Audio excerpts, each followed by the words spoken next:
Ngayong araw mga mami, samahan niyo ako magluto ng uulamin namin. Bali, ang uulamin pala namin mga mami sa igatang tilapia. Nakapagluto na talaga ako nito dati mga mamis, pero nung nagluto ako nito, diniretso gata ko siya. Ngayon naman mga mamis, gagawin ko, ipipirituhin ko muna bago ko siya igata. Parang feeling ko kasi mga mamis, mas masarap siya pag pinrito muna bago mo siya igata. Bale, ito nga yung mga sangkap na gagamitin ko mga mamis. Meron akong 3 pirasong malalaking tilapia, gata, bawang sibuyas at saka luya. At syempre, lalagyan ko din pala ng malunggay. Meron din pala akong pecha, yung bili ko pala sa pecha 20 pesos. Nung nahanda ko na nga lahat ng gagamitin ko sa pagluluto mga mamis, ito nga't nagsalang na ako ng kawali pagkatapos naglagay na rin ako ng mantika. Bali, hininaan ko nga lang yung apoy mga mamis kasi nga baka magtalsikan na naman, natatakot takot matalsikan na naman ako. Pagkatapos nga nung uminit na yung mantika mga mamis, isinalang ko na yung 2 tilapia. Hindi kasi kasya yung 3 kaya 2 lang muna isinalang ko. At habang hinahantay ko nga maluto yung part na yan mga mamis, ito nga't maghihiwa muna ako ng maraming bawang, malaking sibuyas at syempre napakalaking luya. Alam niyo naman ako mga mamis, pag nagluluto talaga ako, gusto ko napakarami talagang bawang, sibuyas o kaya ng luya. Bali pagkatapos ko nga maghiwa-hiwa mga mamis, sinunod ko naman tong petchay. Tinanggal ko nga lang yung pinakadulo niya pagkatapos huhugasan ko lang yan mga mamis. Nung natapos na nga ako maghiwa ito at binalikan ko na yung 2 tilapia tapos binaligtad ko lang sila. Bali, hinantay ko lang pala ng 3 minutes mga mamis tapos ito nga taahon ko na dahil luto na din naman na siya.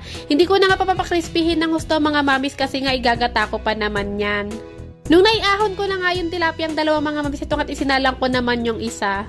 Bali, antayin ko lang din palang maluto yan tapos pagsisimula na nga akong maggata. Nung naluto na nga yung 3 tilapia mga mamis, ito nga't hinugasan ko lang ulit yung kawali at pagkatapos naglagay lang ako ng napakakonting mantika. Bali, yung mantika nilagay ko mga mamis yung ginamit ko sa pagprito ng tilapia. Konti lang talaga yung nilagay ko mga mamis kasi nga diba naprito ko na yung tilapia. At pagkatapos naman yung mantikang natira na yun, kailangan ko na itapon yun mga mamis kasi alam niyo naman hindi na talaga ako pwedeng magulit ng mantika. Nung uminit na nga ulit yung nilagay ko na pa konting mantika, ito nga't nagisa na ako ng bawang, luya at saka ng sibuyas.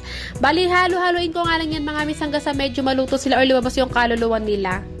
Sayang nga mga mamis, dapat pala iginiling ko na lang din yung luya para makakain namin. Kasi yung sibuyas at bawang lang talaga yung makakain namin, tapos yung luya hindi. Pagkatapos nga nung medyo lobos na yung kaluluwa ng mga yun, ito at inilagay ko na rin yung gata. Ako nga lang yung nagpiga ng gata mga mamis, kaya parang feeling ko na padami yung lagay ko ng tubig. Pag ako lang kasi talaga yung nagpipiga ng gata mga mamis, hindi talaga ako marunong magtansya. Kaya hanggat maaari talaga pag bibili ako sa palengke, 2 yung binibili ko para libre gata na. I mean libre piga na pala mga mamis. Pero dahil na isa nga lang yung binili ko, nanghihinayang kasi ako, wala naman ako yung paggagamitan. Ayun, nagtyaga ako na ako na nga lang yung nagpiga. Bali, tinimplahan ko lang pala ng asin at saka ng paminta mga mamis at pagkatapos inilagay ko na nga rin to napakaraming malunggay. Ito talagang malunggay na to mga mamis, 2 tali yung binili ko kasi yung isa para sa tinolang manok kung ulamin namin kinabukasan. Ito naman sinadya ko talaga na lagyan tong gatang isda ng malunggay nga para mas maraming gulay yung makain namin. Nung medyo kumulo na nga siya mga mamis, ito at inilagay ko na yung 3 isda. Pinagpilitan ko talagang pagsiksikin silang 3 kasi no choice talaga ako dahil maliit lang yung kawali. Nung medyo kumulo na nga mga mamis, ito at inilagay ko na rin yung napakaraming pechay. Inilagay ko na din talaga lahat yan kasi wala din naman akong paggagamitan yan mga mamis. Hindi rin naman kasi talaga kami nagluluto ng nilagang baboy dahil hindi naman kami kumakain ng baboy mga mamis. Kaya sabi ko, dyan ko na lang talaga ilalagay lahat.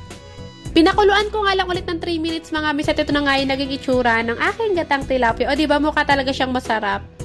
At nung naluto na nga siya mga mamis, oras naman na para ako ay mag-plating. Charot-charot lang talaga yung plating mga mamis. Inilagay ko na talaga siya dito sa malaking lagayan dahil kakain na din naman na kami. Nakalimutan ko palang sabihin sa inyo mga mamis na ulam na namin to ng hanggang gabi. Dahil malalaki naman yung isda mga mamis, bali maghahati na lang kami ni daddy sa isang malaki tapos kay Atina yung isang malaki. At pagkatapos yung isang malaki naman, hati na lang kami ni Atina sa gabi. At ito na nga yung ulam namin ngayong araw mga mamis. Piling ko nga hindi talaga to gatang tilapia mga mamis. Gatang malunggay at saka pechay talaga to.